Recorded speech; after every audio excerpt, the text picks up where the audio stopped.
The Houthis have issued a warning to Western forces, promising a strong and effective response. This follows strikes by the United States and the United Kingdom on alleged radar facilities in Yemen on Saturday. The United States carried out another strike in Yemen in the early hours of Saturday. The strikes have added to concerns about the escalation of a conflict that has spread through West Asia following the crisis between Israel and Hamas, with Iran's allies also entering the fray from Yemen, Lebanon, Syria and Iraq. During his departure to Camp David on Saturday evening, US President Joe Biden was asked whether the United States had reached out to Iran over the latest set of strikes on Houthi-controlled positions in Yemen.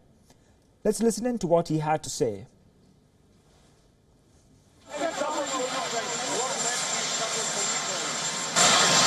Let's support for Ukraine. Well, my Republican colleagues don't fund Ukraine. We're going to have an awful lot of debate.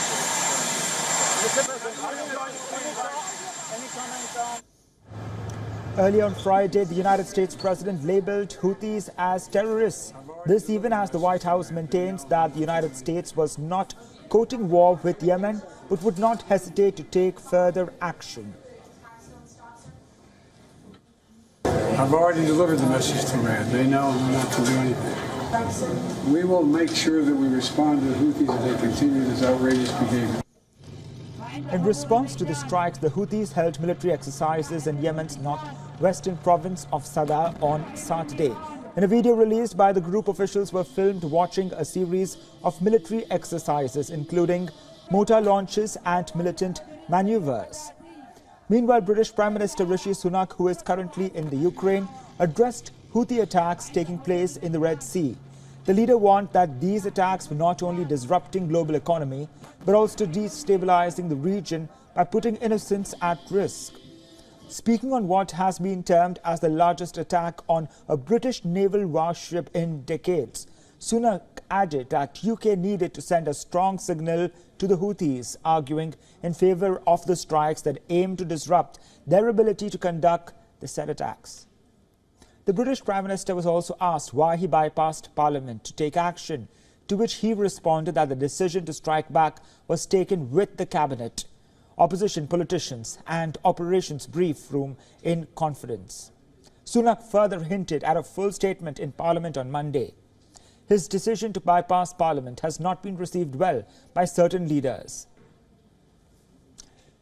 Leila Morin, the Liberal Democrat spokesperson on foreign affairs, has called for a retrospective vote on the action in the Red Sea and for MPs to be recalled to Parliament. Morin further stressed that in such cases, Parliament should not be bypassed.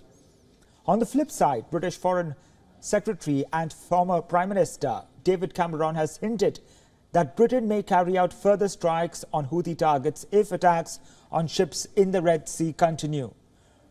Writing for a British media house, Cameron not only defended but praised Rishi Sunak for expediting the decision to strike the Houthis, stating that the retaliation was a last resort to multiple warnings ignored by the group.